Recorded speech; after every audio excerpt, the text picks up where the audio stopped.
Urdu poetry आवाज़ YouTube channel subscribe करना और साथ में बेल आइकॉन पर क्लिक करना मत भूलिएगा।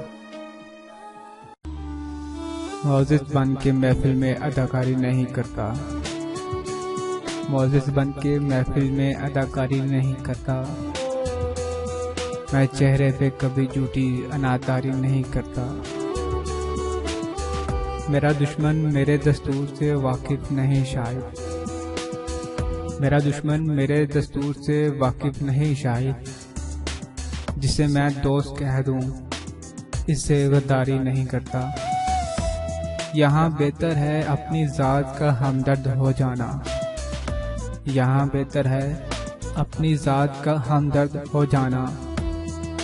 ज़माना गम तो दे सकता है, गमखारी नहीं करता।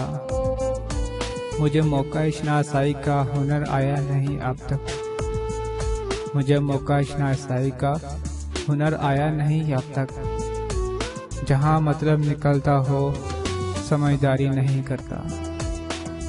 दोस्तों वीडियो अच्छी लगी हो तो चैनल को सब्सक्राइब और बेल आइकॉन पर जरूर क्लिक कीजिएगा और कमेंट्स में अपनी राय का इजहार जरूर कीजिएगा।